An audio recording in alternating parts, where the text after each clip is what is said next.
following podcast is brought to you exclusively by the Rad Rob Radio Network. This is PBA champion Kyle Troop, and you're listening to Straight Up 5 with Johnny Petraglia Jr. As you know, JP Jr. used to be introduced as the sexiest man in bowling, and now the world. But he doesn't have the best hair in the world. I do. Sorry, bud, but you know the deal. Pick it out. Fear the fro, baby. Welcome to Straight Up 5 with Johnny Petraglia Jr. A hard-hitting, in-depth, cutting-edge look into the world of bowling. This podcast will not only cover all things bowling, but will also give you a raw look into real-life issues. You'll get unfettered access into the mind of one of the most gifted bowlers of this or any other generation.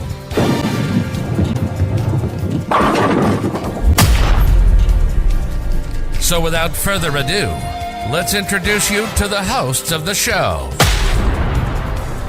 Rad Rob Francois. Rad Rob Francois. Dr. Ocho. And the incomparable Johnny Petraglia Jr. Johnny Petraglia Jr. Hey guys, welcome back to Straight Up 5 with Johnny Petraglia Jr. I'm your host, Rad Rob Francois, joined by, well, he was late this week. You wouldn't know that, but, because I'm an asshole, I just, pull back. How was I late? How does that even make sense? I mean, you were late for the pre-show. What? There's a pre-show? I didn't know that. No one even invited me. It's not live, but I mean, it's our little team meeting before we start. So there's never been a pre-show ever. People, there's no such thing. He's flat out lying. I just want to bust your balls. What's going on, champ? Oh, don't say that. I'm the other champ. Also joining us is the third member of the team. He is the man with the name of the marquee. He is number 7 on your program, number 1 in your hearts, the sexiest man in the world, Johnny Petraglia Jr. Good evening, JP. What's up, everybody? Always a pleasure to be here. Especially pumped up for tonight's show. That is super damn sure. As you can all see, I am still obviously not the best lefty on the show because Rob's still here. But now I'm officially third on today's show for the hit list of awesome lefties. And would you like to do the introduction, or would you like me to introduce? I bowled lefty once, so maybe you're the 4th best. Action. I'm just kidding. There we go. Either way, this still holds true. It's your show. And your prediction again. You predicted the winner, and he's also your very good friend, so you can do the honors. All right. Well, I will start out by tooting my own horn and saying it's a shame that I was a week late in my projection of the winner. If you guys remember the show a few weeks back, after day 1 of qualifying at the Masters, I projected this guy to win the Masters. And who knows, had that messenger hit the 7th pin instead of gone in front of it, maybe he's bowling John Janowitz for the title, but a superb 3rd place finish in his first PBA senior event of the season, and then follows it up week 2, your champion of the Senior U.S. Open, the newest member of the PBA Major Champions Club and newest national PBA title holder. Please welcome Troy Lint, PBA Senior U.S. Open champion. Good evening, Troy. How are you, sir? Thank you for being here. Good evening, boys. Thank you for inviting me. So we were talking a little bit off air. Ocho missed it, so we'll fill him in on what happened. You had a very long drive back from your win. How long was the drive back to Pennsylvania? 23 hours, 23 and a half hours. It's a long drive. How many high fives did you give along the way, man? Your arms are tired. Shit. Speaking of that, I mean, obviously, first, obvious congratulations are in order, Troy. I personally will tell you that I watched every single game on Bowl TV, courtesy of Rob's login. So, Rob, thank you for that. Shouldn't say that. Thank you. Fuck him. It's okay. No, it was not only, I personally have a shit ton of questions. I'm sure our viewers will also. But just for me, I kind of want to hear what's going on with you right now, because it's not like you're just bowling well. You are out bowling the classiest professionals to ever step in the limelight, and you're out averaging the best bowlers in the world by a nice large chunk amount of pins each time you go out there. And you almost make it look easy, and we obviously all know that it's not easy. What clicked? What have you been doing? What do you think is contributing to all of this recent astronomical success? Don't say PEDs. No, none of that. I don't know. I mean, I throw the best ball in the market, obviously. Purple Hammer. Can't But beat you're it. doing nothing different though. I mean, nothing clicked a month ago. Somebody saw No. something in your hitch and your swing, anything like that. Nothing. Just as Johnny knows, I quit drinking 3.5 years ago. Since then, things have clicked majorly. Hell yeah. There's the start. I mean, it doesn't have to happen all at once. So that could have been the start of it. And to say that I'm out bowling the best, I don't think that. They're just. I know you don't think that, but numbers don't lie. So I'm gonna say it. Yeah, put them series out there though. That was it. When you're shooting 830 to a 580 or a 620 or something like that, it's not like we are gonna shine a little ass here. Those guys are really good. I'm. Oh God, yeah. Really good.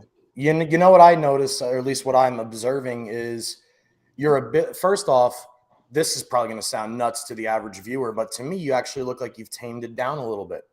You look like you're a little bit more.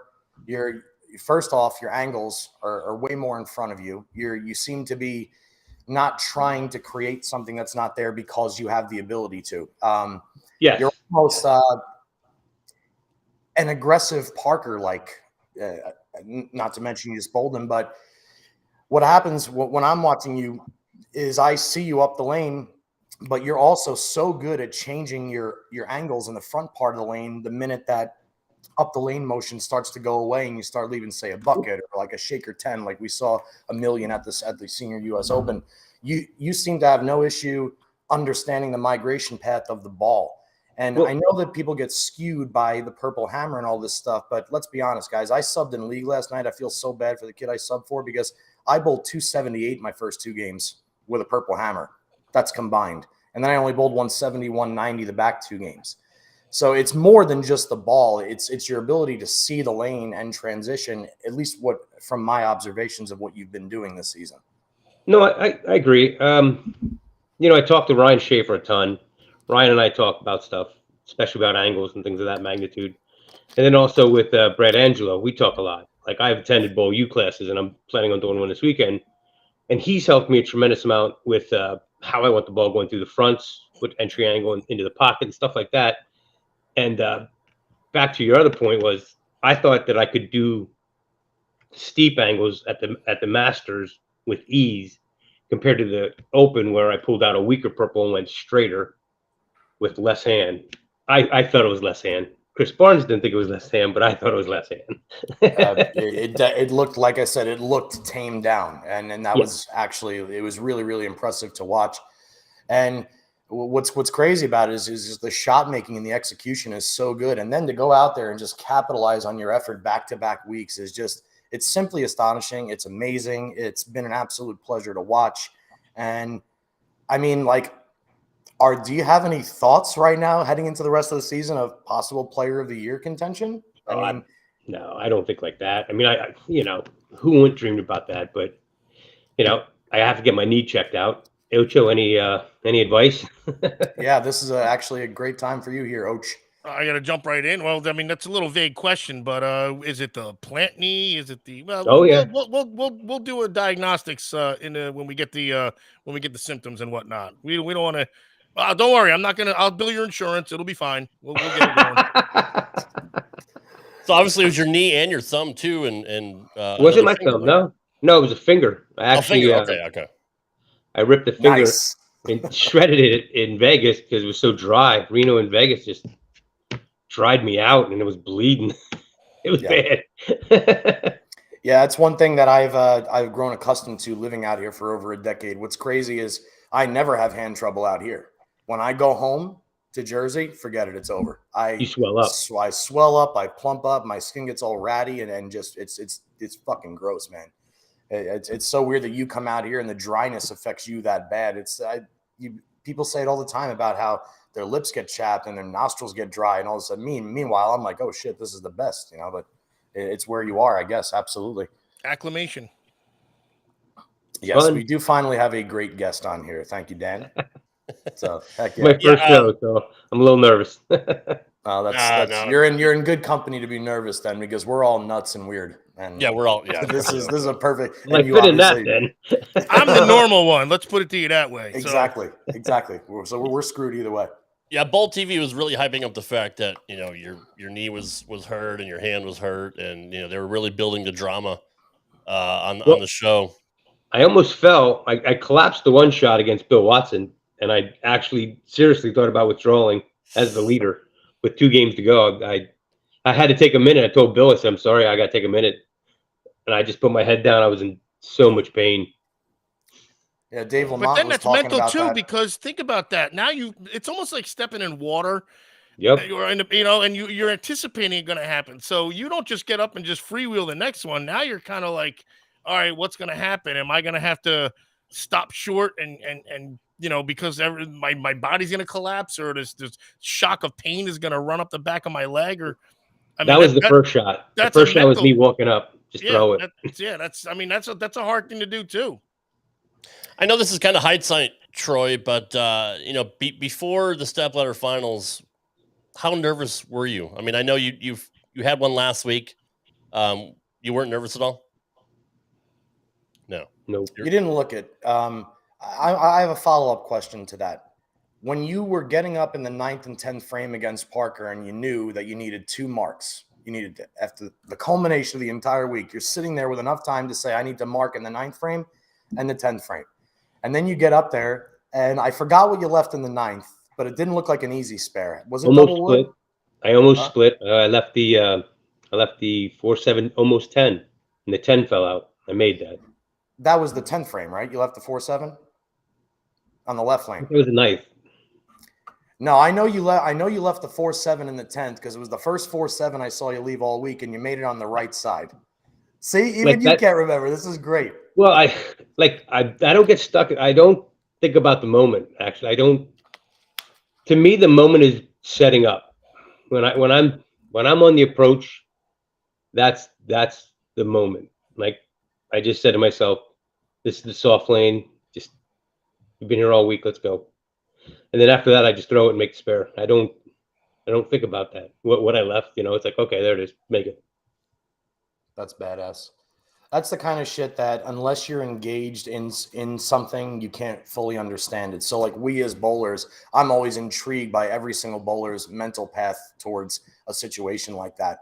So again, if you don't have experience in something, it leads you to be a little bit ignorant to the situation. People that have never, ever had to get up and knock all 10 pins down back to back to win their first career major in the sport that they've loved for their entire existence will never understand the power that has, the thrill that is engulfed in a moment like that.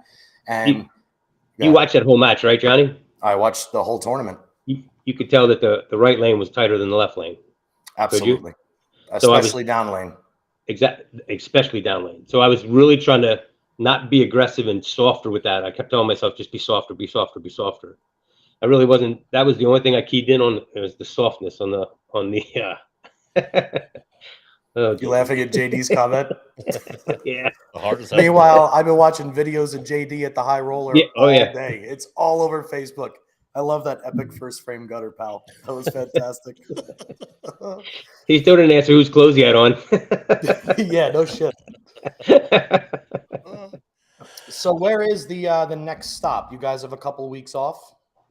I'm bowling with Ryan Schaefer in a regional in Middletown next Wednesday. Mid-County Lanes, where the national stop was. Nice. And then we're bowling the Bolero thing on the 8th, and then Hammonds is the 10th, I believe. The Bolero thing, is that the League Bowler Championship thing? Yeah. Just saw the John Fury. Shout out to John Fury, by the way, for I think he shot the first 800 of the event. I saw that. Second. I know, no, that's right. Matt Gasson, congrats on the first 300, and congrats to whoever the hell I just said for the first 800. Fury. Thank you, John Fury. You want me to text him and say we just shouted him out on the show? Yeah, you can. It's all right. Sounds good. He's probably busy as always. He's at the pro shop. Yep. Wednesdays are his brutal night, supposedly. Even in the summer, though? Come on. Hey, Got that training center too. Be thankful that a bowling alley is still. We're hearing good things about true, a bowling very alley rather true, than it very fucking true. closing. No, Very that's true, true. but we're the good things too. Like people kind of shut things down to come see us. Look, we got the champ here. Damn it. Yeah. Speaking absolutely. of which, champ, were you worried about Parker kind of, taking the oil down on with his hammer as well, or were you? No. Okay. Yeah, if you read the article that the PBA put out, it was right on. My goal coming into the season is to be on top of Parker or left of Parker. He's the guy. Right. So last year I learned when I'm inside of Parker, I make him easier for him. I wall him up for him. I push the oil right to him and he can just hold it and just run over me like I was standing still. So my goal was to be left of him, and I was left of him all week. Yeah. That's badass. It's really hard. It's hard to think that somebody like Troy is going to be left of Parker. True. It doesn't sound right, but it's obviously the winning elixir for sure. Sorry to cut you off there. No, they were all drilling. They were all drilling big balls. They were all drilling balls that would flip, and I wasn't drilling balls that would flip. I drilled a purple with a really long pin that would just tumble, and I could lock it up, being left of them.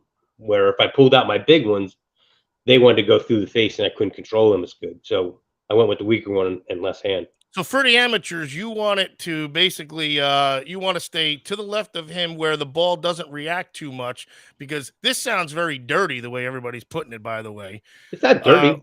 No, I mean, no, in a childish sense, but no, it's the way it makes sense to some people if there is amateurs here. So you're staying left of him. The ball isn't going to dive in. It's just going to kind of ease its way into the pocket, almost like as if it's So the purples, Ocho, move the oil urethane ones. and take them down. Yeah, they pick it up and move it down. So if I'm moving it down, if I'm to the right of him, I'm moving it down. And you're not putting his oil there, or you are when you are to the right of him. When I'm the right, I'm putting the oil where he can just pull it and it'll sit. Right. If he tugs it like on a house shot, it'll just stay there and swim and hit the pocket. Correct. So if you're to his left, you're making sure that he's got then you're dragging his own shot down a little bit, and then he might overhook a little at the end or underhook it. Correct. See, now this is the part that people have no idea about bowling, because you got to be a partial, like either chemist or a physics major, because I'm out then. but you still knew in the amount of throws you get that the ball's going to do that, and it's almost like having those 10 shots of practice and making it to where you're going to build yourself a shot. Like, people don't know that. That's the crazy thing about bowling, is like knowing how to position the oil for yourself later, when people are just trying to hit the damn pocket for the most part, or amateurs, I should say. My first show I did that, Ocho. I just tried to make shots and see where I was going to play. And then moved accordingly, but you got probably blasted out because everyone else was doing what you wanted to do. Well, I lost to Jason. But I was exhausted that day. I mean, I think we had bowled 4 games that day. Yeah. And it was just, I was exhausted. Wait, 24 games in one day? Yes. The Villages was just forever. Dude, think about the amount of bowling that the senior players have done in just the last 2 weeks between the Open and the Masters. That's true. But usually it's 8 block. Was this a match thing or something? Because there's 8. I know the Villages too, because like I know your dad won that a couple of years ago, or maybe 10 years ago, like set like some crazy record for pinfall, and but might have gotten broken by now. Maybe that was about 12 or 13 years ago. I was way off. It's okay. But I do know, I don't know what match play really consists of. I'm the resident amateur, the house hack, as JP would say. So it's amazing. Even to bowl an 8-game block, man, most people would be spent. So then to come in and have to throw 24, by this one was nice. Jocelyn. This one was nice because we only had to bowl 6 in the morning, 6 in the afternoon, 6 in the morning, 6 in the afternoon, and then step ladder. So. That was kind of nice, but if I'm not mistaken, but everybody did, just the people who qualified. Only 24, yeah.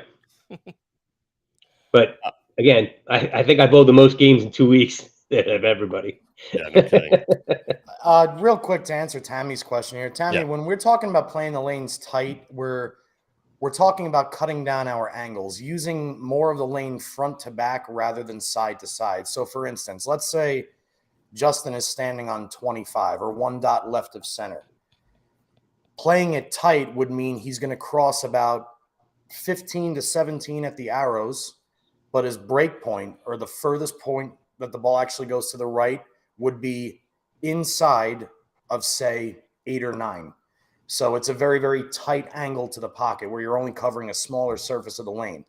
Whereas if you're not playing the lanes tight, if you're looping the lanes, if Justin were to stand on the same spot, 1 dot left of center, and swing the ball out to, say, the 2 board or the 3 board and watch that big rainbow type design, that's not playing them tight. That's not keeping the ball in front of you. The and visual it's would definitely be, not ideal. I on like the tour. that. the ball goes like this or it goes like this.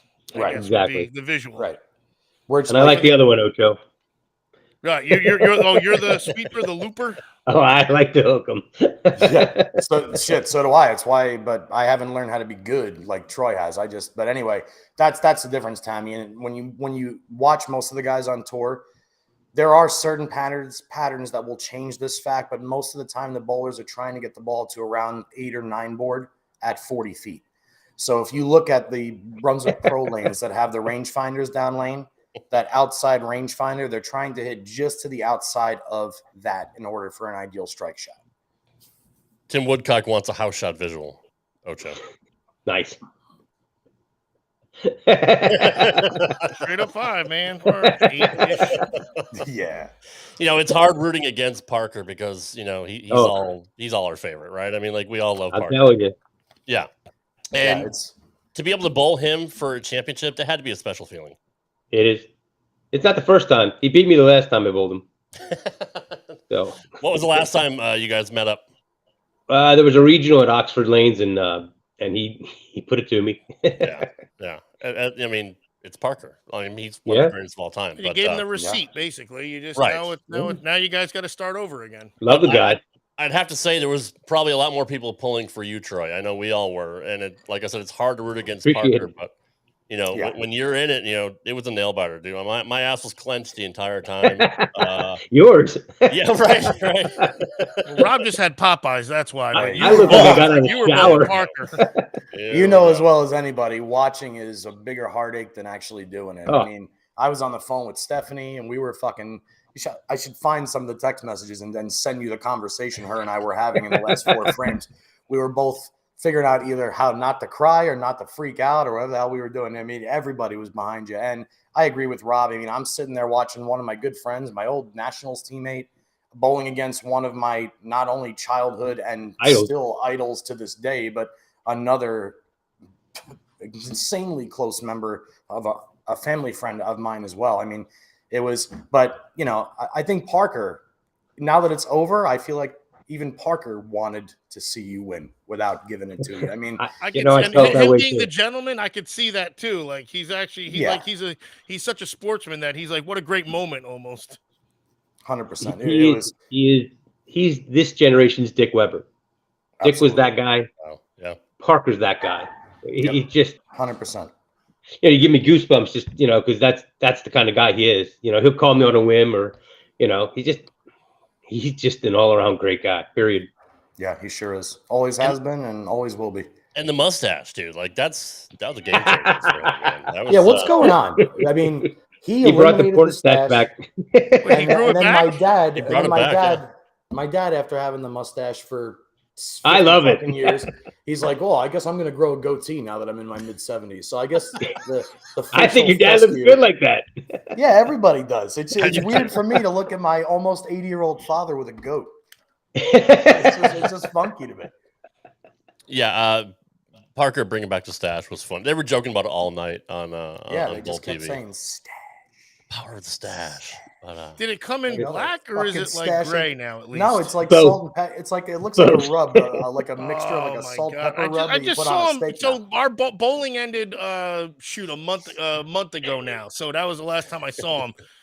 So damn it. Yeah, it's a nice. And it was never a thick one too. It was always like that little caterpillar gimmick too. No, it was thick back in the day. Back in the day, it was thick back in the day. Yeah. I don't know if he can grow with that. It wasn't thick like my dad's. He's still exactly. His was a flatter kind of thing, like not like Inspector Willoughby. You know, a little bit neater looking. Absolutely. Really pulling him out. Totally. I'm going to assume, Troy, that signing with Hammer was probably the best decision you ever made. Yep. Got to thank Dave Walker on that one. He's a special guy. Love him. Great to see him doing better after what he getting just healthy. went through. Yep. Absolutely. Yep.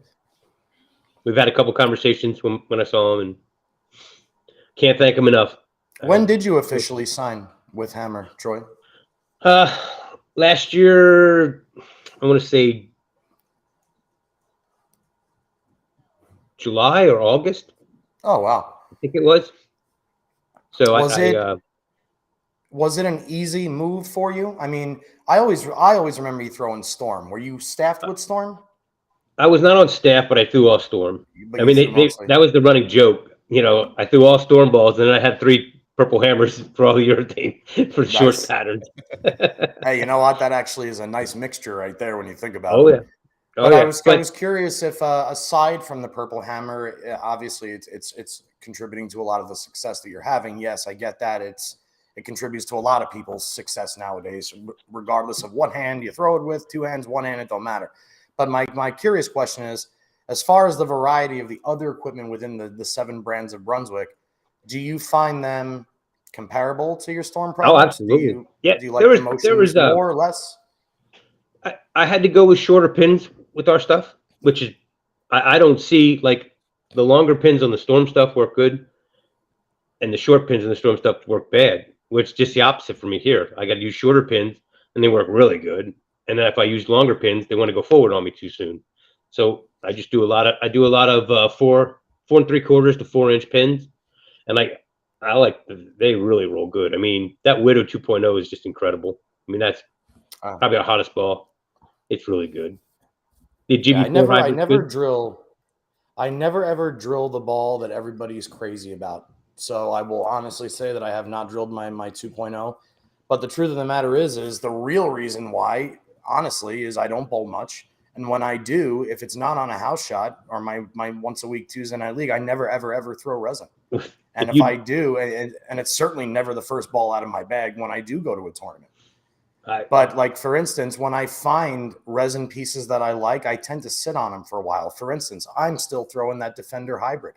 That ball to me is one of the greatest balls I've ever drilled, and I still throw that frequently. But no, I want to drill the 2.0 because everybody makes it look like a magic piece. So it must be pretty good. It's really good. The Ghost and the 2.0 are really good. Well, you see, I loved my Ghost. I threw my Ghost for almost a year. Well, if you like the Ghost, the Widow's I think, in my opinion, it's just a tad bit earlier and then a little stronger because the cover's a better cover. It's a stronger cover. All right, I'll drill a 2.0. Huh? Damn it. Okay, I'll drill one. You gotta. All right, I'll drill one. And I'll tell you what. Drill up a mindset yet, Johnny? I did. It's a very good tournament ball. Mm-hmm. It's a great ball for lower rev guys or higher speed guys on a house shot. I have a high rev rate with medium ball speed, so it's never really necessarily the first ball out of my bag. But I do like my mindset. Yes, it's a nice ball. Does it hook more than anything else? I'm sorry. That's a term that's, I think. Yep. I agree with you. There is no such thing. You agree? You agree, and I'm not even saying anything yet. I agree. Well, the only reason I said that is because that's how it's being talked about. It's a horrible term. Here's what I mean by this. If you went into any standard THS, typical house shot in any bowling alley across the United States, and me being a left-hander, if I stood on 25 and I threw the ball to the gutter, it would hook back, right? I could throw it to the gutter standing on 25 with an Ocean Vibe, which is a very, very low-end symmetrical pearl, and then stand in the exact same spot with the brand new Storm Summit, just to throw another ball out there. And the Ocean Vibe will give the appearance that it is hooking more than the Summit. Now, anybody that knows bowling knows the Summit is the biggest hooking ball in the market. We've never had a core cover combo like this before. This is something you've never seen before. Get the fuck out of here. It's just like everything else. But the stronger a ball is, the closer it hooks to you, and it takes away the angularity of that motion. So the Summit on a typical house shot will look like a bag of no, I can't say that. That's too much. It'll look like shit. It'll fart 30 feet down the lane, flatten out, and probably hit the pins extremely weakly. It'll look like a Walter Ray flat 10 most of the time. Whereas if you throw the Ocean Vibe, which on paper hooks way, way less than a Summit, and if you were on a tournament condition that was 45 feet, yes, it would. But on a house shot, no. That Ocean Vibe is going to turn exponentially harder further down the lane and give the appearance that it's hooking more than the Summit from the exact same spot. See, that's why it's hard to say what ball hooks. Right. Because which bowl on. How great that he used a Walter Ray Williams Jr., one of the greatest bowlers ever, as the bad shot, as the bad leave. It's like I've seen it. No, I get it. I've seen it roll out. I've seen it roll out, but it's still kind of funny that the guys. I love when he gets mad at the flat 10. Like he's really confused about it. Like, dude, you've left a million of those. You know it's gonna be there halfway down the lane. You know it's gonna be a flat 10. Exactly. You know you missed by a quarter board. And yeah, come on. But no, so that's the thing that's skewed about when people talk about balls that hook and balls that don't hook. Like there was a period in time when bowling balls came out and you're like, holy shit, this thing hooks more than anything I've ever seen. Like when the original Inferno came out, holy shit. When the Excalibur came out, holy shit. But it's not like that anymore. See, it's all depending on what you're bowling on. Sorry, go ahead, Troy. No, I was going to say another point. So I drove up another CUDA this week, and I had to move left of my purple with a resin ball because it was weaker. The layout was weaker, so the ball was weaker. Not that the ball overall, because I could do a lot of things with it, but I had to move left off of a purple hammer. How many people have to do that? You got a purple hammer. You're moving the other direction. So yeah, that's strange. That's weird. And I have the original Forest Green Quantum came out. I mean, to me, that thing hooked more than anything I ever had before. Like it was a game-changing ball. It was game-changing price point. Yeah, when that ball came out. That's true. Thanks. But so that's another great example of another ball that it would have made more sense nowadays with the way the game is now. Mike, fucking asshole. You still owe me money. Yeah. Mike, please come back. He still owes me money. He owes me a frog. Actually, I owe him a frog. Long story. He ate my frog. It's okay. What do we got next here? We have any questions in the chat? I can't see the chat, Rob. You want to pull it up? I want everybody to see Troy's beautiful face there. So old man. Anybody have questions for Troy? You're in better shape than me. Yeah, please pop in. Yeah. Troy, are you still going no grips? No, I use grips. I use vacuum grips. You do use vacuum grips. I remember a period in time where you had the extreme oval cuts and the sharp fingers. Excuse me. Oh, absolutely. Sorry. I was curious if you were still doing that or not. I love that. Okay. I still would love that, but my hand doesn't take that stress anymore. It's just. Well, it looked like when you're in Vegas, I don't think it's going to do that either. The way it just sharded off there, like half your fingers gone. It looks like you got to get it. You have to get a new drilling rather than a new grip. Yeah, I went up 2 sizes in grips just to be able to throw it. I told my girlfriend that one time, but she didn't believe me. Another legend in the house. What's Ronnie. Up, Jeff Johannes and Ronnie Horton? Jeff. So is the finger going to be okay? I mean, give it a little bit of time off and yeah. I put it in a ball today. I mean, I'm sure this isn't the first time that you've had hand trouble. I mean, the guy fell against fucking Bill Quarters, or what was his name? Bill Nichols. And you call Bill Quarters, but his name was Nichols? I forgot what his name. Come on, Samsonite! Oh my god, I was way off. Yeah, he was some exchange. I don't know. He was some dynamic of change for me.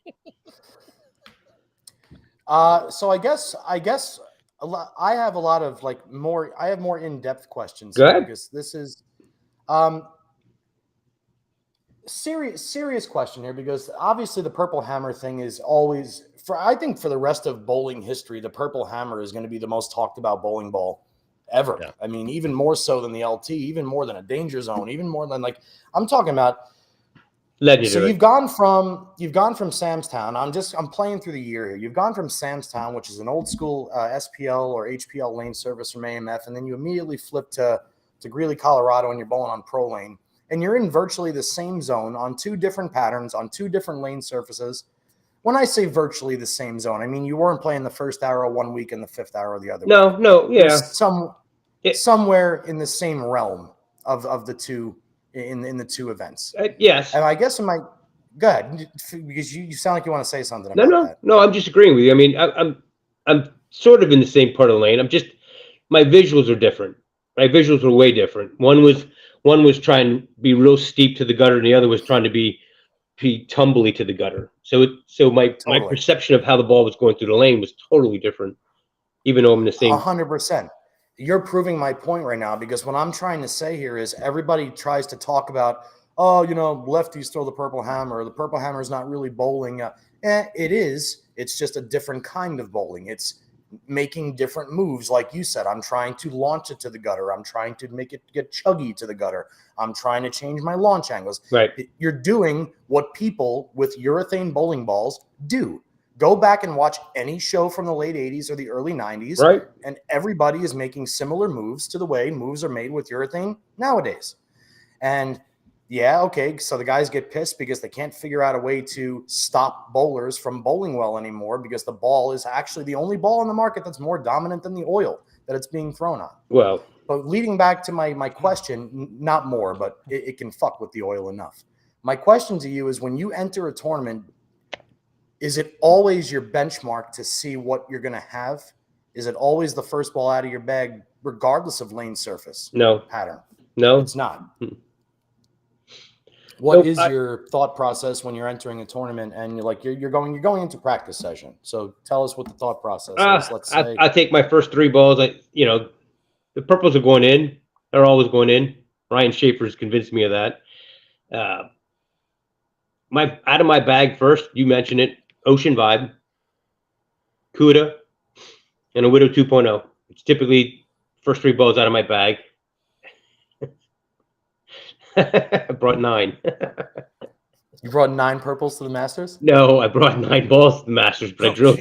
Oh. So is there that many even variations of the purple hammer that you could do? I mean, I guess you can. But well, if you ask the guys, I had 3 purple hammers this week.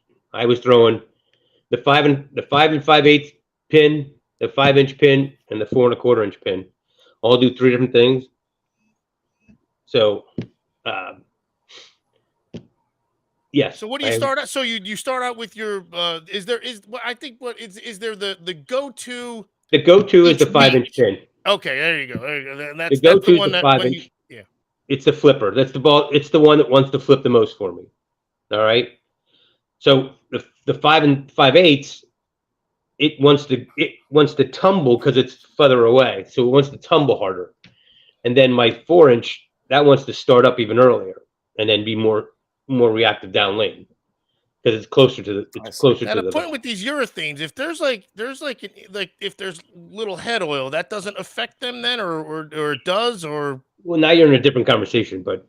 All right, I was just thinking of the urethane thing anyway, because that's been the whole thing. I mean, I guess the head oil doesn't really chop up too much lately then, because everyone's using the purple hammer. I don't think, again, there's variety of opinions.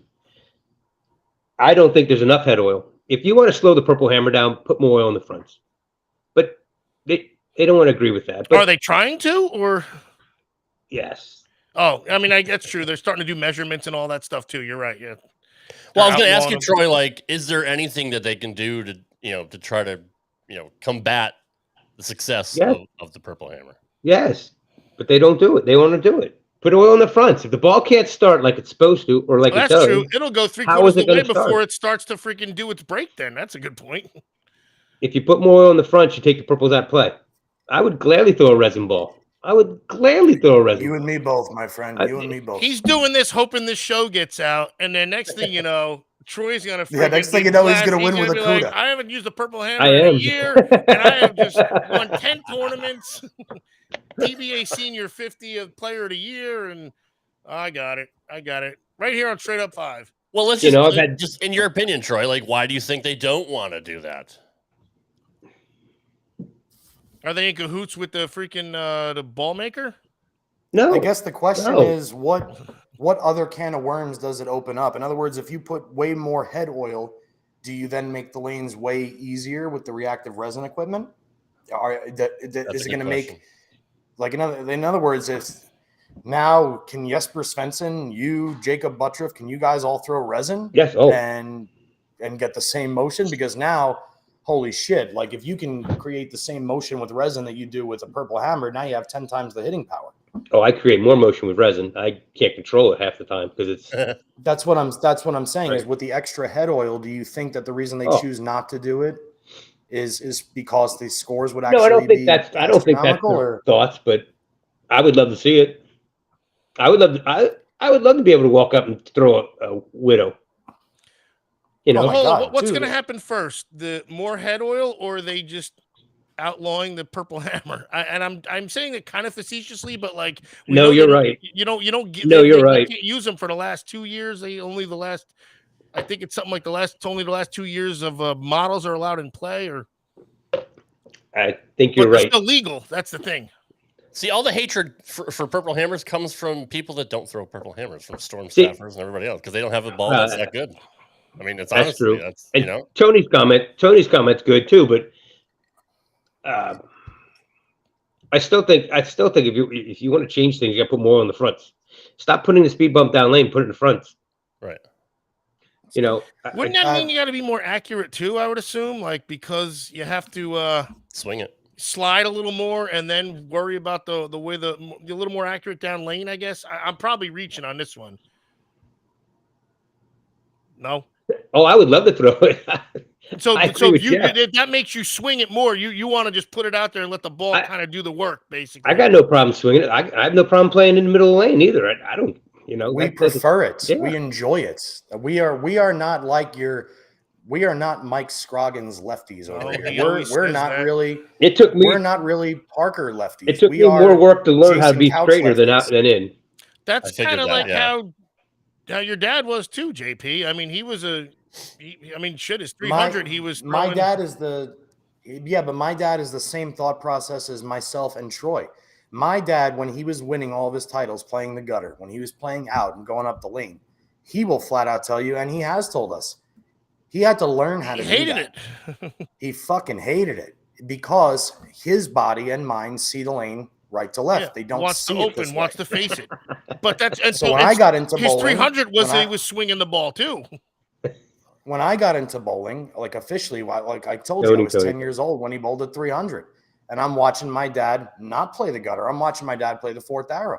And my entire life, I want to be against the ball return or in front of it. Right. I want to be in there and hooking the whole thing because that's when I'm the most accurate. I can throw it the hardest. I can rely on friction, and it helps me open up.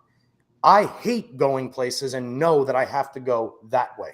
Thank you, Dan Young. Perfect. Scott Devers. Could never, ever, ever in a million years do what Scott Devers did. Me neither. I use that reference all the time. Tim Mack was my old sponsor, and he used to say to me, "It's a shame you're left-handed." Tim Mack said that to me, and I couldn't agree with him more because I pray, and I'm sure Troy feels the same way. I pray for the day that I can go out and bowl 190, play in the track area for a game, and then game 2, I get to play the fourth arrow and throw it to the ultra shim that's created on the right side of the lane. Never happened. But no righties ever talk about that. Let's explain the Scott Devers thing there too for the amateurs that might be in the room. Scott Devers, fantastic bowler. He really, really was. Multiple title holder. If you guys want to pull up a video and watch him bowl, I suggest that you bring some sort of a chum bucket or barf bag. Just put it right next to you because it's about the most revolting physical game I've ever seen. Wow. But he got that. He had what? 3 titles? 4 titles? Yeah, and he made a shitload of shows, man. I mean, he was very, very, very accurate player. Dead straight. Which is absolutely amazing to see. Is he like the Dave Traber kind, like that just freaking throws the or Ocho, have you never seen Scott Devers throw a ball? I never heard of the guy, so no, I don't know. But I will look him up. I'm a personality. I'm not the bowler guy. I'm like I'm all over the place. Ocho, everybody knows. Rob doesn't know who Scott Devers is. And go watch. Go watch. Can I comment on the one comment? This is your show here, Troy. This is your show, man. Tony made the comment about people use more surface. There's a difference between using surface with resin than surface with urethane. So it would be a different breakdown pattern that it would happen on both sides if that occurred more often. That's the difference with that. You can use surface on resin better than I'm going to move it. Urethane picks it up and puts it down there. Resin, it's going to take it off and be done with it. I mean, Right. That's a good point. It's a great point. Do you feel like they are trying to figure out ways to eliminate the purple hammer? Yeah, me too. I think it's gone.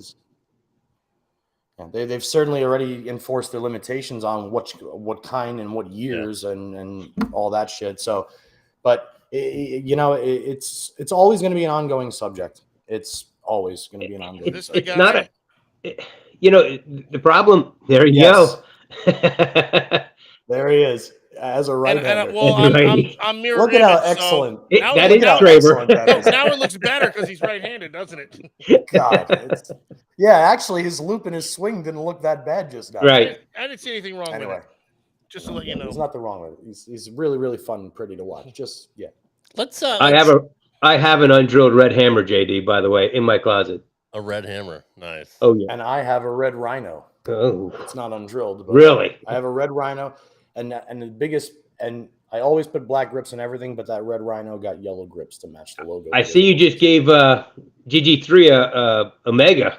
Yeah, sounds cool. Yeah, so I was in college in Ohio with my buddy Matt, and Matt had just made this post one day. He was getting rid of this Omega, and he wanted a couple pieces for it, and I gladly said, absolutely, I'll do a trade for you, but I'm a softie when it comes to I really like people that are into something. It doesn't matter what it is.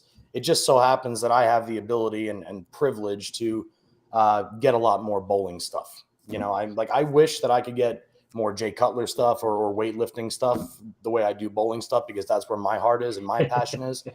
But when I see people that are not only passionate about what they do, but it's everything else they do to make sure they can fulfill that passion. Like George, with all due respect, George is a bowler, but like I don't have the passion to bring in a cart of bowling balls to bowl league.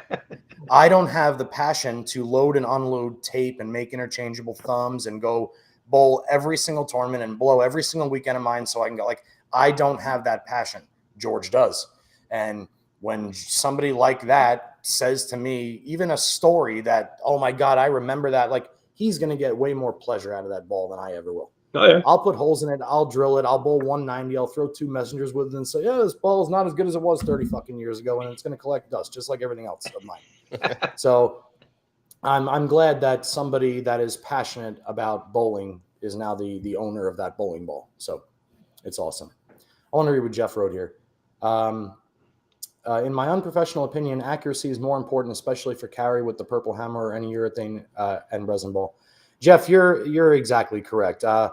Power, you have to strike. Like, in other words, if you strike as much as, say, he has the last 2 weeks, or as much as Belmo or Anthony Simonson strikes, you don't really have to rely necessarily on pinpoint accuracy the way that you used to. Tell you the truth, half the time these guys, I don't even know if they're trying to hit the same spot twice every time. They're trying to get it to a zone that's fitting for the lane condition that they're on. But here's what accuracy does do.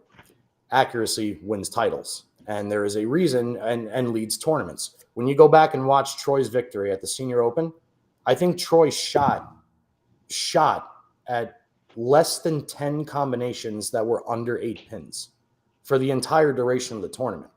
Every time he left something, it was a 6-pin, a blower 10, a 7-pin, a double 10. wood, a random bucket. He did throw one awesome. I think he left the 4-pin or whatever the fucking pin was. Turned into a 7. But when you're reliant, when you are accurate, and your guys like Walter Ray, who when you do miss, you get 9, you're always in contention. Absolutely. But the combination of accuracy and power, the more power you have, the more leeway you have with your accuracy. But I do still agree with the statement. And by the way, sorry for not saying hi to everybody in the chat. Joe Quinn, great to see you in here, man. I haven't seen you in a while. Brett, great to see you. Hi, Sherry, my doubles partner. Dan asked a question. I want to get to that too because I'm actually curious about drilling the coup de pearl. Oh, can't wait. Can't wait. Yeah, I can't wait for that one. Yeah, I love that it actually looks like the OG. Absolutely. Coup de curl. Coup de pearl as well. Let's ask some fun questions, Troy. Just for people that don't know a lot about you and just kind of get to know you a little bit better, because we know the PBA doesn't do a great job of doing that. But favorite foods? Of course, Rob had to ask that question. I go with steak. Hey, John. What was that, Troy? I'm sorry, I didn't hear you. Steak. Okay. Now, my wife likes it dead. How do you prefer yours? Oh, bleeding. It can be mooing when I'm eating it. I'm the same way. It doesn't. If I order, I will never ever send a steak back, even if it's wrong. Right. I'll eat it. Absolutely. Yeah, I keep telling, and she puts A1 on it. I'm like, do you even like the flavor of steak? Because clearly you don't. Lemonade. Favorite That's thing my good buddy. Favorite thing to do when you're not bowling? Another good buddy. Just hang out. I'm not really a kind of go out kind of guy anymore. I go out with those two knuckleheads over there to the bar, and I drink my lemonade, and they drink. Nice. I look, man. I commend you. And again, if you've experienced something in your life, it's easier to relate to it. I remember, Troy, you and I playing beer pong in Reno. Oh God! And I remember at that time, yeah, you drank more than me. I drank more than everybody. And that, for me to say that, dude, is like, and I remember you lost. I think you lost your Pittsburgh Steelers hoodie. Yeah, that guy stole it. Yep. And that had to be what, 9 years ago? Yeah, I'm a Steelers fan. And but to remember those times, and then because I quit drinking for about 2 years straight. I do recreationally drink now, but nowhere near what I used to. But I know what that journey is like, and I know how good it is once you get over the hump of the withdrawals and you really start to reassess your value in life. And it's a shame that alcohol really does a more mental, aside from the physical health that it destroys, but the mental health that it makes you second guess yourself and everything you do in life. And it's such a pleasure to watch you stay so steady, Eddie, so committed to what you're doing, so relaxed, so nonchalant. To be able to be out there with that much poise, it's truly a testament to what you've done for what you've done for yourself, and it does not go unnoticed. I just want to personally tell you how proud I am of you on that journey. Thank you. I have a lot of friends that are the same. They say the same thing, and it is an accomplishment. It is an accomplishment, and it has contributed quite a bit. Good job, Sperone, my liver's screaming. I haven't had a drink in 3 days. It's a long time for Sperone. Like 3 days. Mine left. Dude, it got to a point with me. My only cure for drinking was to drink, and I'm sure other people have experienced that too. It doesn't matter how much time and water and Advil and food you get in your system. No, I still need 2 days to recover or keep drinking. It's the only way to feel sane, and that's it's just dead. It's deadly. I never felt like that. Like I never got hangovers. God bless you. And I could never get enough. I mean, or you stayed drunk too. I mean, I'm just no. That could have been. I mean, God rest his soul. Mike used to look at me all the time and go, "We had this conversation yesterday." I'd go, "I don't know." I've only because I've witnessed it. God's honest truth, but no, it was just the fact that that's what your body was so used to that it doesn't know anything else. But man, good on you. And let's have a little terrible towel twirl. But no one else. That's right. There you go, Chuck. At least somebody's here. Oh, that's right. I forgot. We have two. Forget. Well, that's what you threw me. This is why you keep me separated from the real guys, man. You didn't tell me. If I'd known he was a Steeler fan, I would have stolen Rob's freaking login also. I've been a Steeler fan since '72. Before the days. You got it at the right time. That's so crazy that you say that, because seriously, dude, How are you 55 and throw the ball like that? Jesus Christ. Are you 55? I was told I wouldn't make it past 25 throwing it like that. It's true. Yeah. They also told Belmonte that he would never do anything throwing the ball with two hands either. Pretty good. He's all right. Yeah, He's not bad. They also told Steve Jobs that he shouldn't start. Anyway, now they said he shouldn't do LSD or crank or whatever he did. That even though he imagined the iPhone, and that's how we have the iPhone. Yeah. He literally tripped balls. Half the Beatles songs. No, exactly. That's exactly right. Troy, what was the point where you decided you wanted to stop drinking? Like with a certain moment, or you just got tired of it, or I mean, what kind of? There's a bunch of things. I remember having a conversation. We're always in bowling centers, and there was this one gentleman was in a bowling center, and he was actually going through rehab. And I just started talking to him the one day, and I'm like, I have no idea why I drink anymore. I get nothing out of it. Yeah. And then some things changed. Other than that little tiny thrill. Yeah. 10 seconds. Yeah. And then it was like, all right, I'm done. Wake up call. Just like that. Just flipped the bottle cap and said, all right, screw it. Wake up call. Got a wake up call, and that was it. And thank God it wasn't anything. I don't want to say anything serious because it's not me to, say what you've gone in your life. But like, some people have a car crash or you know what I'm saying? Like they have a blackout where they don't remember something, and they're like, man, I gotta put that really wasn't what I meant. 'Cause I'm thinking of other people, honestly. But that's usually it's the wake up call, and sometimes the wake up call is just like, man, this sucks. This sucks. You are exactly right, Och. With what you just said. So I look at things, Ocho, you're right, and John, and I look at things like it's February 22nd is my anniversary. It's the same as come back March. in the screen. Hmm? As much as I love your mouth, come back in the screen. Thanks. It's February 22nd, and where's Taryn when you need since her? I've not had a drink, I have 9 regional titles and now a national title. What was it prior? I mean, just for statistical purposes. None. Oh, all right. Well, 0. So that's why a lot of guys are like, man, I wish Troy was on the tour, 25 years ago. It's like, or if they're like, man, Troy needs to start freaking getting on the bottle again because he's taking all our freaking wins away from us. Yeah, watch out. They might start. Yeah, someone's going to be like, hey, here's your water, pal. And it's going to be freaking 2 shots of vodka in it. Here's that lemonade you wanted. So you brought up Michael Marcus after the tournament, speaking on Ball TV, and you obviously got emotional about it. That's the first time. Yeah, as we all have here on the show. I mean, he's been a big topic of the show as well over the last couple of years. I don't want to get anybody else emotional here, but I mean, obviously gone way too soon. But you did make the comment of, you brought his name up. Why did you bring his name up regarding this particular win? He's the guy he's the one I joined PBA. I mean, see, you get me flustered. I can't even speak now. Trust me, it's okay. Yeah. I was bowling tournaments with him, and he's like, I'm bowling a regional. I'm like, yeah, no interest. He's like, why? I'm like, I don't want to. Nothing.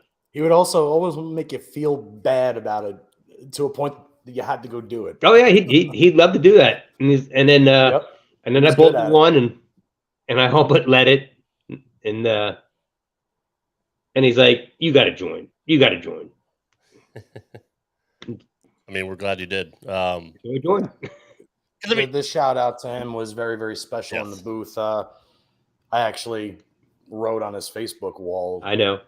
Saying, I know you heard that one, pal, and that you did it. Well, I'm not bullshitting you, and I'm telling you, I'm dead serious. You asked me early in the show what I said in the 9th frame, and it was, all right, Mike, we're here. Let's see what we got. Fucking goosebumps, Jesus, my God. That's what we wanted to hear. This is like freaking. This is like the hair on the back of my neck, back of my mask. Literally, it's every single hair on my body. And that just goes to show you that Mike is still here right now. That is what I did on the 9th frame, and that talk about being in the moment though too. Like you're so aware. Like that's so. That's how I calm myself down. Yeah. And someone was talking about that earlier too. Like, it's more stressful watching it from the TV, and you're over here, with your own way to calm yourself down, which leads you to make that next shot. And that's what a champion has to do. And that's why we're sitting here doing a show every week, and you're on tour winning titles. Damn right. You got a guys on the chiming in. My friends called me the day he passed away, and I was working, and when I finally got back in the van, JD is the one that called me, and almost wrecked the van because I didn't believe it, and but it's just funny how our circle of friends is still together. Yeah, because of Mike, and I'll never forget that day. I don't want to get too soppy either, but at that time I was working for William Hill, and my shift started at 5 a.m. So I'm up by 3 a.m.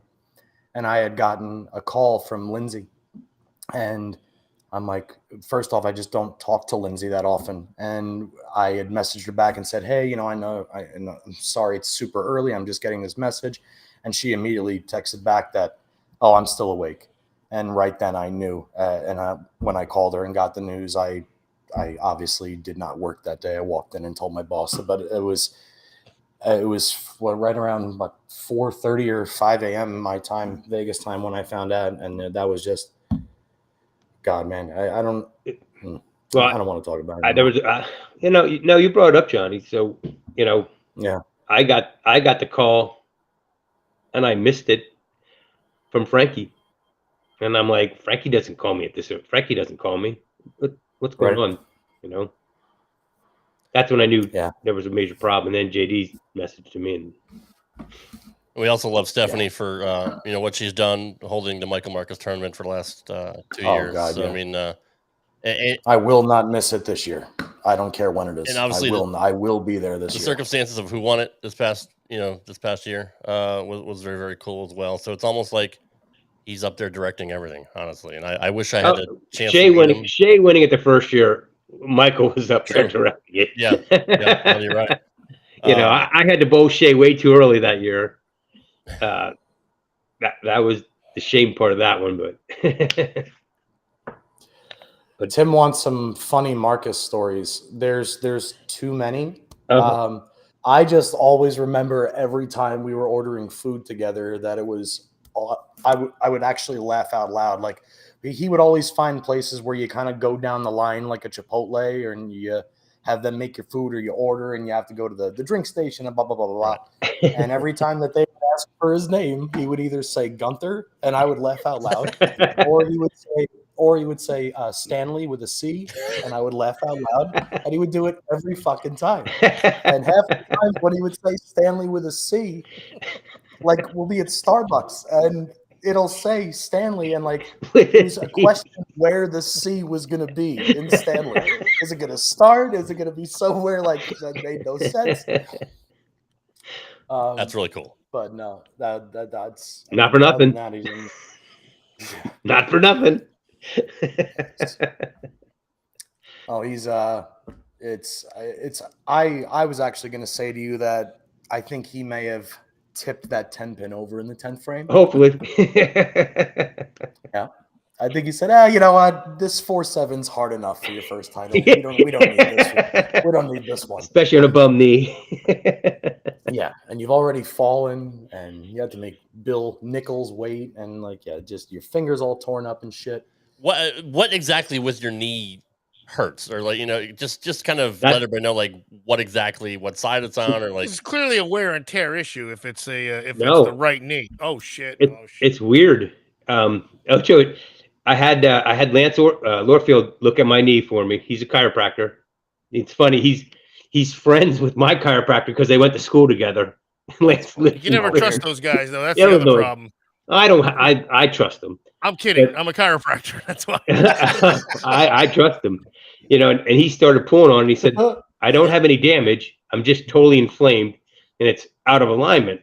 But the problem, and I can't remember the muscle that goes from my groin to my knee. I thought it started with an S. The sartorius? That's it. that's so inflamed. It's causing all my problems with my knee, apparently. Well, that's the only quad muscle that does cross the knee joint from the leg. So it could be, but is it on the inside or the outside? There's this thing. It moves around. Huh. I took the knee sleeve off because it was hindering my kneecap and it was causing more pains. Did the sleeve have the hole in the middle? Yes. It did. All right. Well, you did the right shoot. Damn it. I cut that out. So. And it just started out of nowhere. You're saying, or I won a regional 2 weeks before going out on tour. I was perfectly fine. I woke up that Monday to go to practice, and my knee hurt. I was like, "What the hell's going on?" And never issues in the past either, huh? No kidding. So that usually is inflammation too. I mean, obviously when it's something so sudden, but it could. I mean, if you start bowling more, now you're winning more. You're bowling more at tournaments. It could be that it's there's a thing called chondromalacia patella. You could look it up, Obviously. where your patella doesn't just set properly. And it's also a Nintendo game. And it is. It's like Zelda. It's like the Legend of Patella. And we got the cheat code for it. Up, down, up, you down. get 30 guys when you sign up. Johnny. Out of the blue. It's also a Nintendo game. He said Contra. Give me unlimited lives, please. So, but the other thing is, if it was chondromalacia patella, the sleeve with the little hole gimmick for the patella would have stabilized it a little bit, unless the sleeve was too small and like the hole was still compressing on it. So there might be, how'd I do? Billing your insurance anyway. I don't care. I have to believe you because I've never heard those words. I could have said anything. I could literally said like your on the top of the knee. Your anterior aspect of your no, you were talking is overwhelmed with the posterior. You were saying the same thing Lance said. Good. So it's not damaged. She says there's no damage because he was pulling it, pushing it, Especially if it's out of nowhere too. That's the other thing. Like if you don't have or the whole like, boy, this don't feel right. And then, usually it takes a long time to start feeling pain. If you just felt it, then something kind of happened there. Maybe there was not enough head oil. No, I'm just kidding. That was the never enough oil. I know it, but you just inflamed. I don't want to say just inflamed. I'm not discounting your issue, but that's what it sounds like. Mike Money has a very good question. I was just gonna say, from the coolest name in the chat, Mike Money wants to know. He's a pro wrestler, isn't he? Full time. I no longer work for the company I worked for 6 years. Interesting. And I'm gonna work in a bowling center when I get back. Okay. Cool. I'm gonna work in a pro shop. Assuming that means you're bowling full time.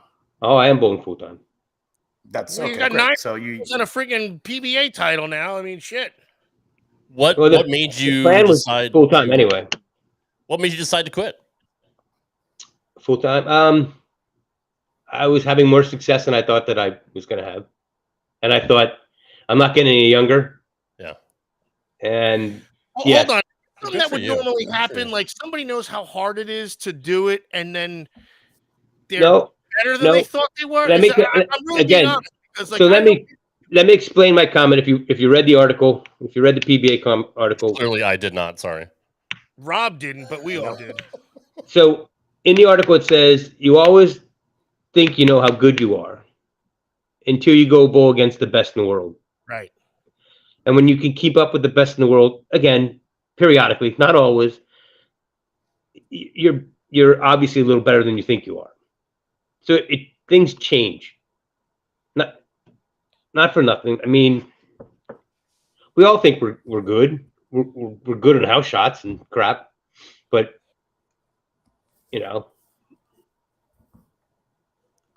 So basically, you just decided that it was fucking time. You know what? You've been on the right path for 3.5 fucking years. It's now or never. You're still athletic at 55. You got time to do it. You may as well go. Let me ask you this: see what you're capable of. Did you totally think like, let me give it a shot and not put the pressure on yourself? Like, well, let's see how it goes. Because I mean, some people, this is their livelihood. This is how they pay their bills. And did you say like, let me give it a shot. Let me see how I do. And just like treat it as like how it goes. No, because I was yesterday. It's serious. Also, there's no way you can.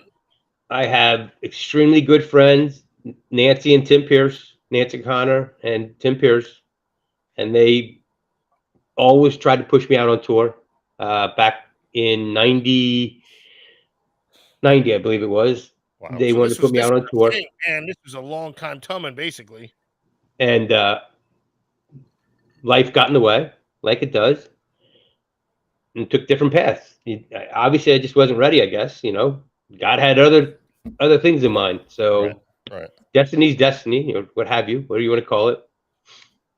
I feel like this is like a Cinderella, it's a Cinderella story. I mean, it's not a Cinderella story. I bowled, yeah. No. Well, I know you're local legend. I mean, we all know that. But. It's like a coming of it's like a circle of like events. It's like the coming to the crescendo, basically. Like it was there, the idea was there clearly, the talent was there clearly. Yeah, but I clearly had problems. So I mean, I'm not. But that's what I'm saying. So then you had to. That's why it's not straight up 5. You looped it like you do your bowling ball. Right. You went this long scenic route to get to where you are, rather than throwing it right up the 5 board and letting it walk in. Technically, I mean. So you had to you got a lot of memories along the way, I bet. Oh yeah. And what you clearly are is humble. Right. So I'll be. We're dragging it out of you here too. I'll just spit the facts. You maintain being humble. That's you. That's perfectly fine. But you not only went out and finished 1st and 3rd in a regional or a local tournament, you went out and you bowled the Masters. And the Masters is, in my eyes, the hardest tournament to win, because you have to win the tournament so many times. What I mean by that is you have to qualify, and then you can't lose more than twice. And when you made it through in the winner's bracket after day 1 and then lost to Dan on day 2, guess what? You still had to win the tournament another fucking 8 times just to make TV, or 6 times, or however many times it was. So, and then you follow that up bowling 42 more games in a completely different building for another major, and you follow it up with a 1st. That is so Cinderella-esque that, like, I don't know. I think maybe Cinderella's story is wrong because it's not like you weren't expected to win. I definitely think you are expected to win. I didn't mean it by that. I'm just saying, like, doing it this late in his career, like, it's remarkable. I mean, there's people that. But this is the same person that's sitting here saying you don't really know how good you are until you go out there and compete against the best in the world, and then you learn that maybe you're a little bit better than you think. Well, a lot better than you think in this respect, especially now, because it's not like you went out and just had a good fucking run. You've been building up to this for over 3 years. This all started when you quit drinking. Whether it was in your mind then or not does not matter. This is the culmination of making the right decisions for a very long period of time, and now it's paying dividends. And it's okay to be humble and modest, but it's also sometimes important that you recognize that you are solely responsible for your success right now, and it's fucking. Yeah, we're trying to say is it's not that easy, and you're that good, and that's kind of what I was getting at. Like when you thought you were like, well, I'll give it a whirl, let's see how it goes. You obviously are that good, because it's definitely not that easy. And like you said before, you're competing with the top guys. This is the tour still. That we watch. You know what I mean? The fact that you weren't nervous, though, like the fact you weren't nervous, in your own head you're that good. And it's cool to be humble. Like, we understand, like, we totally get that. But deep down, you can do it. Otherwise, you wouldn't be doing it. Am I right? Your turn, Troy. Go ahead, man. Go ahead. Gush on us. Come on. What do you want me to be honest with? I'm not one to, I am humble. I try not to be. Damn right. If you watch any of the shows, I'm talking to the spectators as much as I'm bowling. Right. I mean, I don't know. I just feel that they come out to watch me bowl. I've got to find out what they're doing. I just and that's what makes you win too. I mean, that's your mindset. Maybe that's the relaxation. Maybe that's the distraction. Maybe that's what keeps you grounded. I mean, that's what. So every champion has their own niche too, which we've always said that they're very they're unique in the way that, like, we're just so I don't want to say average. I don't mean it like that. Everybody's great in their own way, but like when someone's a champion, they have something. They have something that they're so committed to, and yet they still have something that keeps them so grounded in order to make them have that mindset. Well, in my mind, I'm not. In my mind, I'm not anywhere near good enough to be with those guys. But that's just me. I mean, that's. Understood. And that's okay, because if you think that way and it's working, you go right ahead and think that way. And he's going to have 10 PBA senior titles, and then he's going to be like, nah, I don't know. And that's maybe that's it. But again, Troy, we're when- not trying to shine ass too much. We like you're obviously not you're not a braggadocious guy. I've got great friends around me. Let me tell you, with support. I mean, I got my secret society group that's always got my back no matter what. You know, those guys, they're family. You know, I got my guys from Buffalo that I just rely on constantly. Because again, we're going to go back to the other one. My guy passed away. I called him all the time. We bounced everything off each other. You know, he was the rock that I could. Hey, Mike, what do you think about this layout? What do you think I should do with this? Hey, how should I approach this? What do you think? You know, hey, Mike, let's go bowl this. Okay. I mean, he was that guy. You know, so it was hard replacing that guy. You know what I mean? Oh, I don't even know if that's possible. You can't. Yeah. You're right. I mean, but I've been fortunate that I have people like Ryan Schaefer that I can call on a whim. You know, Ryan's a very supportive, funny, intelligent guy. We bounce things off each other all the time. You know, I'll second that. I now feel like that if I had to call Chris Barnes, I could call Chris Barnes and ask him things, because I roomed with him last week, and the guy's down to earth. Yeah, he's cool. You know, so, and I could always call Parker, but I don't like to bother him because he's very busy, and I don't like to bother him. Parker needs to be busy. He needs to be doing something at all hours of the day. I flew home last year, Troy. Yeah. And Parker was filling up pitchers of Coke for a birthday party in the training center in jeans and a t-shirt. I'm sure. Like, Parker, you don't have to do this, you know? It's funny to watch because he's usually there on my league what he night, does. and I'm like, man, this guy's when he's got there's nothing a to do, pizza he party. finds some way And to then he's help like, all right, I'm going to go give a somebody. lesson now at Rev Rates. And it's like, all right, man, I'll see him at Home Depot. And I'm like, man, what are you doing? Cement work now? Jesus. What the hell? Yeah, he's just always doing something. He loves it. He lives for it. Here, I'll tell you a quick story on the one comment Tommy just made. Another Mike story. By the way, what's up, Beans? Didn't say hi to you BD too. But I'll talk about Matthews. Mike and I and Tommy went down to the RPI down in Virginia the one year.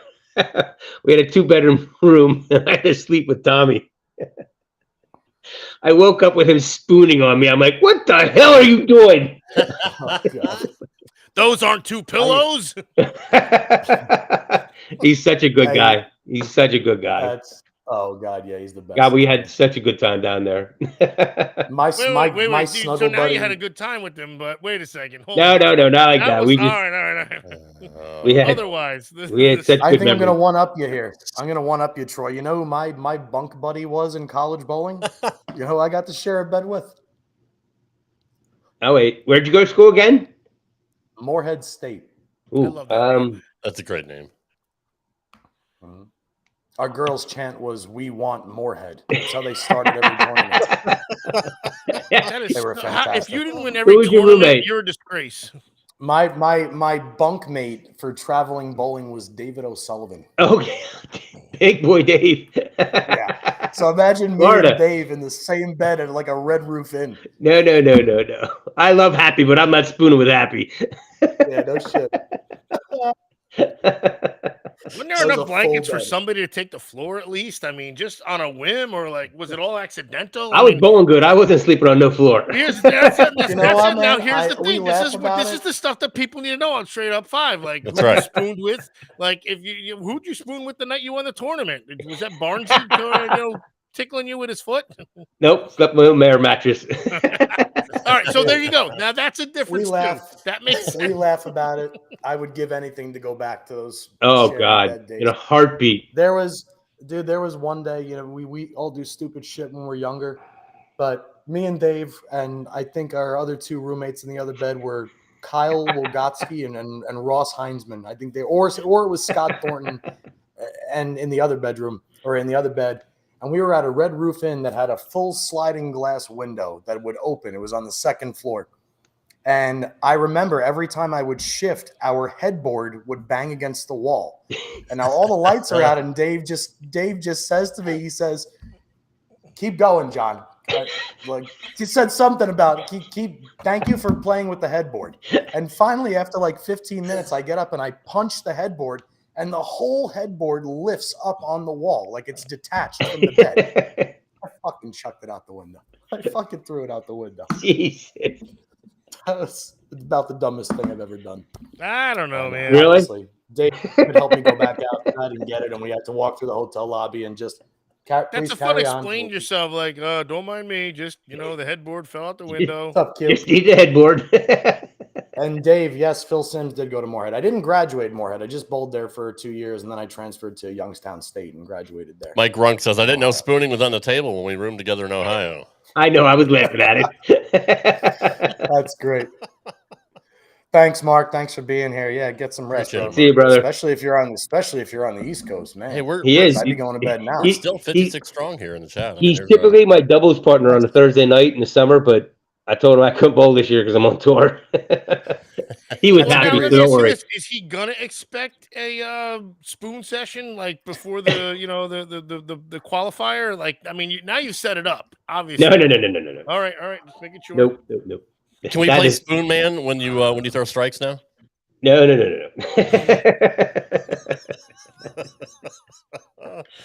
Why do I keep falling down? if you didn't win another tournament, obviously you'd be disappointed, but would you be happy with what you've accomplished in this? Absolutely. Yeah. Dude, how can't you be? Right. At the Senior Open. Does it get any better than that? Right. Yeah.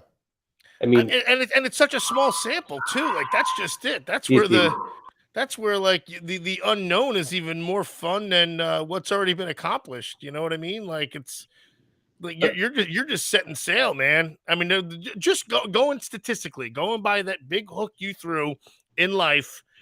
It's like, hey, man, guess what? I'm just getting started now. Oh, don't get me wrong. I made tons of mistakes in my life. No, that's what I'm saying. You're getting started now, as far as like here's where I'm on the right track and I'm heading for it. Like, you're mowing it's a smaller window, though. Let's be honest. It's a much smaller window. True. I think what he's saying, Troy, is it's the opening. Like, think of what could happen season. now. Yes, yeah. It opens the brain a little bit differently. Had you gone out there and finished last in both events, it's a different mentality. Oh, yeah. Than going out there and now knowing every week I'm in contention. Even if I'm not in contention, I'm in contention. It's a different thought process. And it's awesome that it's happened so quickly for you, which is really exciting. And maybe it took from 1990 to this big arc of yours to even get there, because you know what I'm saying? Like, we always say the hindsight thing, like Rob said, but I mean, still, your life has a path, and mistakes don't break you; they shape you. No, they shape you. No, I always say that. That's why you're here where you're at, because my dad taught me that. That's one thing my dad teaches. Right, because if you don't learn from him, you're just going to keep making the same ones. And I don't want to say most of us are amateurs, but champions learn from them, and then they create the next chapter. And it seems like you're on the takeoff. Your landing isn't coming down anytime soon. I'm just saying that as a fan. So, well, I appreciate it. I mean, that's hell yeah. It's hard. Like I said, and I'm not exaggerating when I say these guys are good. They're freaking good. The best in the world. Now, we don't expect you to just knock them down every week, but like, it's a wild scene that it was predicted. Speak for yourself, Ocho. Well, but it was predicted by you, JP. We felt this coming. He was going to like, freaking destroy. Yeah. No, seriously, Ocho. Like, we felt this coming. No, like, that's what I'm saying. Like, Johnny was like, the he's literally Masters. going to destroy these guys, and I'm like, wow, that's a pretty bold statement. Like, there's freaking 100 and something awesome bowlers Power and out accuracy. there. Yeah, and power, accuracy, good physical condition, amazing physical condition at 55. No, I just talked about that today. We luckily you're in frame with 3 other people, so you're good. You're good about that. I don't have your cannons, but I still do okay for 55. The Ocho got bowling balls, man. They're only 8-pounders. I was going to ask Troy, are you worried about too much success too fast, too soon, or are you worried that you set the bar too high? Way too humble. I've set goals. I had an interview with Nolan, and I said I told him one of my goals, and I know I have no problem telling. My one goal is not to qualify for the RPI. I won it last year, and my goal is not to qualify for it. Okay. What that means is I have to finish in the top 10 points in the senior tour, not to be eligible to bowl the RPI. That's badass. That's my goal. I would love to defend my title at the RPI, but my goal was not to be eligible for it. I still want to win Player of the Year on the East Coast. Don't get me wrong. Right. But I don't want to be eligible for the RPI. Yeah, if you're not eligible for the RPI, it means you're already freaking beat the shit out of everybody. That means that I'm doing quite well where I need to be. Pretty much. Absolutely. Pretty much. Well, it certainly seems like you're already on pace, and we'll be following you for the entire season. And definitely looking forward to some more victories here soon. It's been an absolute pleasure to watch so far. I appreciate it. It's fun, you know. It's got to be. It's a feeling that nobody in this room has ever experienced. That's what he was trying to say. Like, he can't get Troy, I have never won a PBA regional title. I have never won a PBA national title. My highest finish ever in a PBA event is 9th at the Plastic Ball Championship in 2011. That was probably the closest I ever felt to being great in my entire bowling career. I have never felt what it's like to throw one for the wheat for a national title, and neither do these guys. I won a JBT. That was about it. I've never won a JBT. That was it. Oh, all right, well, I got you there. So go back to JBTs, I'll figure out. I think my highest was. I think my highest was 4th. I lost to a rookie, Patrick Allen. Oh wow! Never heard. I think he was 14 when he beat me. That's pretty awesome. Actually, I guess that kind of goes with it, like losing it to him, right? Like it kind of almost like it's like, well, at least I didn't lose to a freaking schlub. Right, at least you know who he is now. You can say that again. No, that's pretty cool. I won my only JBT with the Forest Green Quantum when it came out, so that was nice. And I still have it. I still throw it. It's still a great ball. I remember bowling with Russ Yappin JBTs. That was awesome. That was good shit. Any questions here for Troy as we wrap it up here? We got about 2 or 3 minutes left. So let us know if you have anything. Just read some of the comments, Rob. There's some badass ones. Oh, Cho, Beansy's all over it. If I want to read, I go back to school. I didn't go to Beansy's. All his are funny. Beansy's seen me at one of his tournaments where I was a little past point of bowling, and I pretty much embarrassed myself. So he's seen bad stuff. How long have you been bowling, Troy? Since you were a kid? I think I was bowling at 8. Nice. So I joined a league at 12, but I was bowling. My mom and dad bowled in little bowling centers in Leola, and it was just I'd pick a ball up and go. Then I started watching TV. Then you start watching Pete Weber's big backswing, and you're like, "Ooh, I'm gonna do that." Ooh. Heck yeah. And then Short Oil came out. Make sure it goes way higher than Pete's. And then Short Oil came out. My swing went past vertical. It was in front of me because they had to throw it so hard. I mean, Kevin McCune hard, or what are we talking here? Oh, yeah. I've thrown it over 30 when I was his age. Wow, that's he was up there trying to throw at 30. I didn't have a problem throwing at 30 at his age. That's badass, dude. Think about his athleticism at his age. Oh, I know. And then imagine that 30 years ago. Right. I mean, that's on. I don't even want to know what that was like. Thank God I wasn't around to watch him. And I hit it harder then. Yeah, I hit it way harder. Of course you did. I'm a high backswing guy too. I always was, but I always threw it too hard and didn't have enough revs. That was my problem. I was never a hand guy. But at what point did you realize, like, I think I'm pretty good at this? I'm gonna keep on doing it. I think Chun Bay and I had a good conversation the other day about it. He said about picking talent. I think that back then it was more about, let's see how hard I can throw it and how hard I can hit it. And I just throw it all over the place. And then I tried to match up ball speed and rev rates better as I got older. And then things just kind of started falling into place a lot better. I love your swing. Good to see you there. Hope all is well. I love your swing. I just love how your hand is just cocked and like this guy's gonna fucking crank it. Like you can just tell. I just love. I love your hand position, honestly. What's amazing about it is how inverted or how high it gets and open, and he still has time to get his hand back under the ball and execute momentum forward. That's what's impressive about it. Most guys, like, go take a look at Jason Couch now. Jason Couch and Troy are similar in age. Yep.